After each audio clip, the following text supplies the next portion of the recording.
আসসালামু আলাইকুম। রসনা রকমারিতে আপনাদের স্বাগত জানাচ্ছি। কেমন আছেন সবাই? আজকে আপনাদের জন্য নিয়ে এসেছি চমৎকার একটি রেসিপি নিয়ে, করলা ভাজি। করলা ভাজি আমাদের অনেকেরই খুবই পছন্দ, আবার অনেকেই কিন্তু তেতো হওয়ার কারণে খেতে পারেন না। তবে আমি যেইভাবে রান্না করব সেভাবে যদি আপনারা রান্না করেন, আশা করি যারা খেতে খুব একটা পছন্দও করেন না তাদেরও খুব ভালো লাগবে। আর এই জন্য আমি একটি ফ্রাই প্যানে প্রথমে হাফ কাপ পরিমাণ তেল আর হাফ কাপ পরিমাণ পেঁয়াজ কুচি দিয়ে কিছুক্ষণ ভেজে নিচ্ছি। সাথে দিয়ে দিয়েছি কয়েকটা কাঁচামরিচের টুকরা। কাঁচামরিচটা আমি ফালি করে দিয়েছি। আপনারা চাইলে এখানে কিন্তু গোটা কাঁচামরিচও দিতে পারেন যদি ঝাল কম খেতে চান। পেঁয়াজটা একটু নরম হয়ে গেলেই আমি হাফ চা চামচ পরিমাণ হলুদের গুঁড়া দিয়ে দিয়েছি। হলুদের গুঁড়া দেওয়ার পরে কিছুক্ষণ নেড়ে চেড়ে নেব। দিয়ে দিলাম স্বাদ মতো লবণ।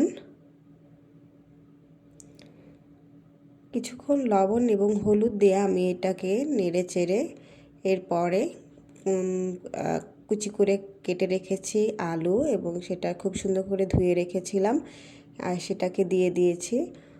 অর্থাৎ আলু কুচি দিয়ে যদি করলাটা ভাজি করা হয় সেক্ষেত্রে কিন্তু একটু এটা তেতো হওয়ার পসিবিলিটি কম থাকে।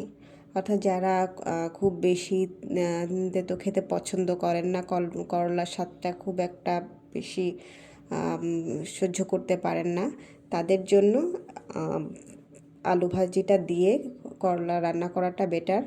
তবে আলু কুচি না দিয়েও কিন্তু করলা ভাজিটা খুব সুন্দরভাবে করা যায়, যেটা আমার খুব পছন্দ।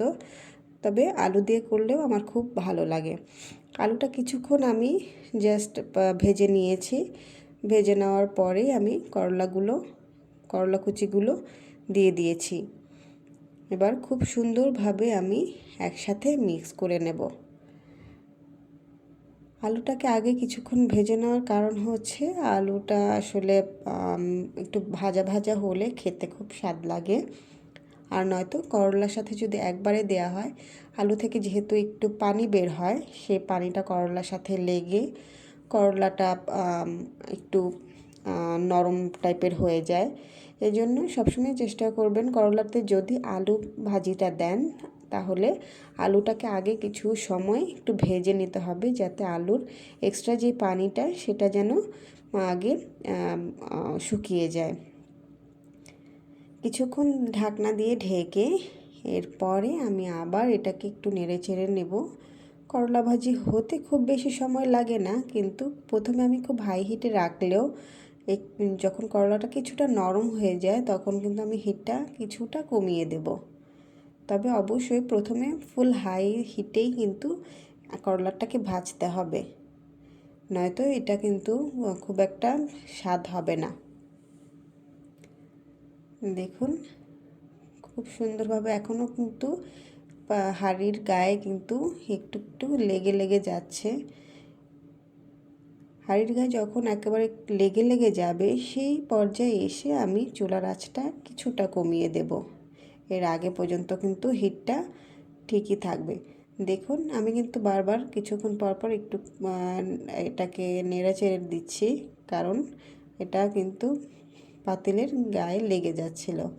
এখন এটাকে পুরাপুরি হাঁড়িতে বিছিয়ে দিয়ে আমি আস্তে আস্তে এটাকে ভাজবো, বেশ কিছুটা সময় নিয়েই ভাজবো।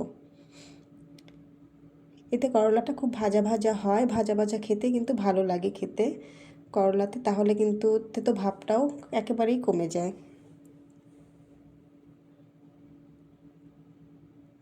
করলাটা যখন প্রায় হয়ে আসবে, আমার করলাটা এখানে দেখুন হয়ে এসেছে, সেই মুহূর্তে আমি কিছু ধনিয়া কুচি এতে দিয়ে দিব। ধনিয়া কুচি দিয়ে কিছুক্ষণ আবার আমি চুলাতে একেবারে লো হিটেই কিন্তু আমি আবার কিছুক্ষণ রেখে দেব। ব্যাস হয়ে গেল চটপট রান্না আমার করলা ভাজি খুবই অসাধারণ খেতে। আমি খুবই পছন্দ করি।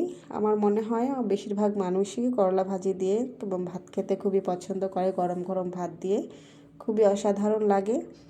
তো আশা করি আপনাদের খুব ভালো লেগেছে। আজ এই পর্যন্তই। ধন্যবাদ সকলকে। আমার চ্যানেলটি সাবস্ক্রাইব করতে ভুলবেন না। ধন্যবাদ।